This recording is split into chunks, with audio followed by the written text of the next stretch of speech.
Silicon Valley billionaires, the new feudal lords, are apparently big-time preppers. They enjoy the spoils of their deal with the work machine and want to save what they can of the high life. Of course, with all that clout, they could also save the whole world. But no, here's how they plan to leave us and their dignity to perish.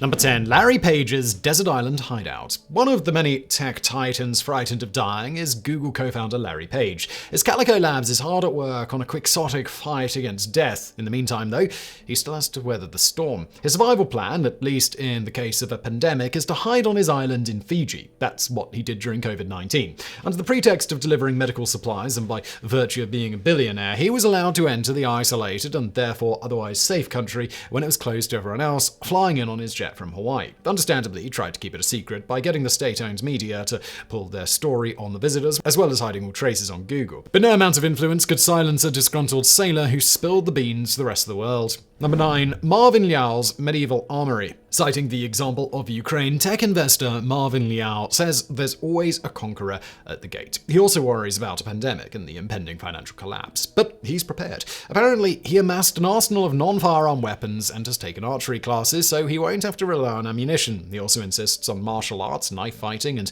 fitness in general. Being able to run without getting winded is vital, he says, but so is financial freedom. Like Jesse Eisenberg in Zombieland, Liao also has a number of slogans that he hopes will keep him alive. Physically fit and financially lit is one. There's also don't be sorry, be better. Liao is, unlike many on this list, a believer in banding together, at least in a fight post-apocalypse. There is power in the collective, he notes, and 3 people will always take out 1, no matter how well trained they are. Number 8. Sam Altman's manifest destiny. Sam Altman, the head of OpenAI, the company responsible for the monstrous GPT-3 chatbot, has been a proud prepper for years. He told the New York Times back in 2016 that he was stockpiling guns, gold, potassium iodide, antibiotics, batteries, water, gas masks from the Israeli Defense Force, and a big patch of land in Big Sur. Another article, entitled Sam Altman's Manifest Destiny, describes his utter lack of interest in ineffective people, which unfortunately includes most of us. It also lists some of the scenarios he's prepared for: homicidal AI, nuclear war over resources, and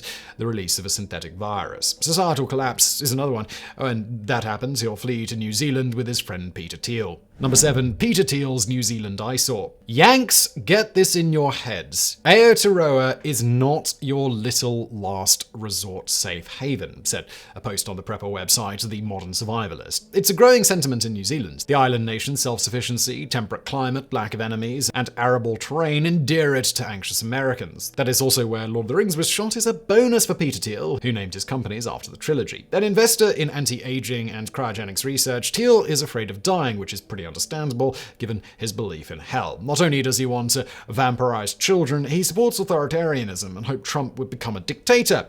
He also bankrupted Gawker for outing him. He is, as The Guardian put it, the human emblem of the moral vortex at the center of the market. Naturally, he wants to keep going, so he bribed his way into New Zealand and bought a city-sized chunk of the South Island. When the story broke in the press, locals were scandalized. Despite Thiel's promises to invest in the country, they all knew what he was there for: to survive the collapse of Western civilization. Fortunately, his plans for a fortress, which included a spa and theater, were deemed an eyesore by Kiwis and rejected. Number 6. Bill Gates' Crawlspace Hideyholes. Bill Gates is, as Ice Cube said, a bunker bitch. He's among the many panicked rich Americans flocking to companies like Vivos, specialists in taking money from billionaires in exchange for apocalypse bunkers. According to Vivos' co-founder Robert Vicino, Gates has huge shelters under every one of his homes in Rancho Santa Fe in Washington. He joins the ranks of many other bankers, movie stars, and athletes who, according to The Hollywood Reporter, are shelling out millions for protection. They're not just worried about World War III, though. What they really want is to hide from us. Among their chief concerns, the riots arising from economic collapse. This tells us all we need to know about their sense of civic duty, as well as their outlook for the future. The CFO of Ultimate Bunker, another elite survival firm, said, "Everyone in these circles thinks we are doomed no matter who is elected. But really, they're doomed no matter how much they spend. Bunkers aren't magic. All it would take is a hungry mob of veteran Marines with high-level bunker busting skills." Number 5. 5. Mark Zuckerberg's Re-Colonization of Kauai.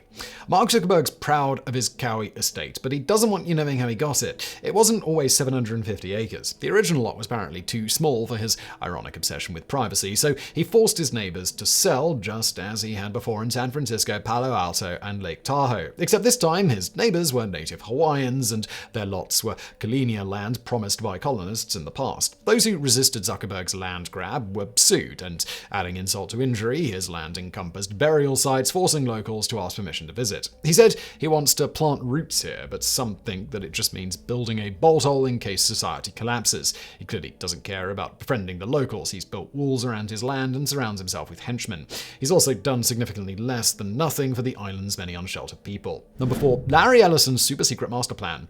Larry Ellison is, according to Bob Sutton, author of the No Arsehole Rule, 25 to 30 times more arseholey than Steve Jobs. Not only has the aging software billionaire been a political mega donor, he's also conquered an entire Hawaiian island for himself. His personal mantra, which he stole from Genghis Khan, is, "It's not sufficient that I succeed, all others must fail." For just $300 million of his 100-plus billions, he bought 98% of the 90,000-acre lanai. As for the people who lived there, in true colonial fashion, he became everyone's boss, landlord, or both. But that isn't the point. Since the start of COVID-19, when he moved to the island himself, changes have been gathering pace. These include Lanai's first longevity spa. Ellison claims to be working towards sustainability, but the locals call bullshit on that. So far, he's done nothing for the wildlife and ecology. There is, however, some indication that he wants to make the island self-sufficient. He's got scientists tracking rainfall and plans for a desalination plant and a hydroponic farm. They won't be the island's rightful owners, though secret visits from the likes of Tom Cruise and Benjamin Netanyahu suggest Ellison's building a refuge for the rich. We may never know. As Bloomberg notes, Ellison hasn't offered the public many details of his master plan.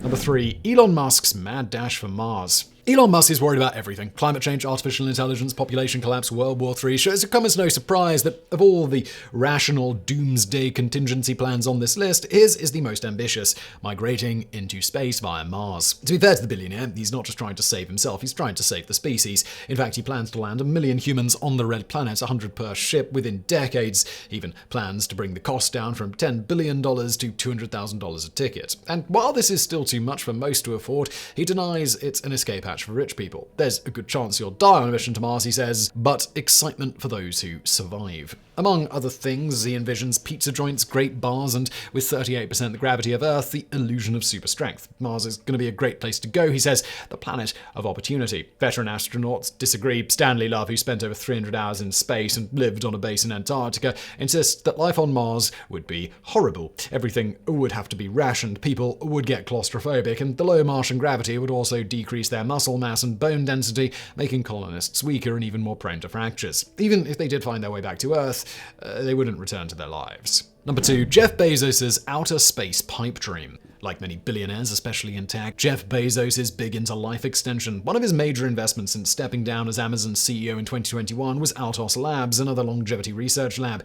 He seems to be obsessed with time running out, having also dumped millions on a 10,000-year clock inside a mountain, which some suspect is a doomsday clock. But like Musk, he hopes to save the planet, not just himself. Expecting humans to drain every last viable energy source on Earth within the next couple of centuries, Bezos intends to shoot us into space. In a mad speech based on the ideas of physicist Gerard K. O'Neill, he envisions settlements aboard cylinders spinning through the solar system.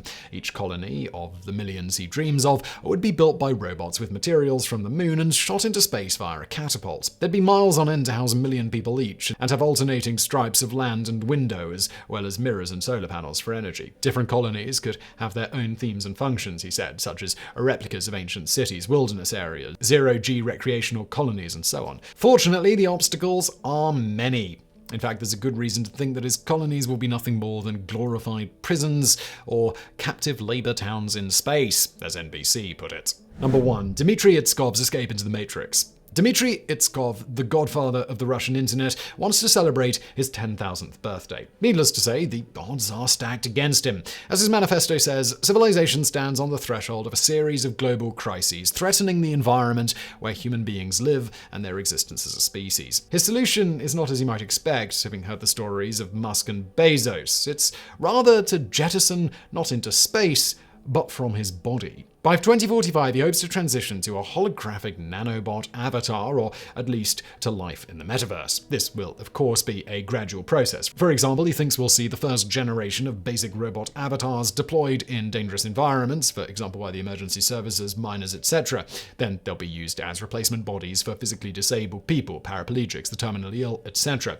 According to Itskov's schedule, we should be at this stage by 2025. Next would be the transfer of individual consciousness to these bodies. In other words, by 2035, if we get back on schedule, everyone would have the possibility of cybernetic immortality. In the decade after that, we'll effectively become a new species with bodies consisting of nanorobots and capable of taking any form. Yeah, good luck with that, mate. Clearly, Itskov's a bit behind schedule, so the emphasis is now on the metaverse or eternal life in the Matrix.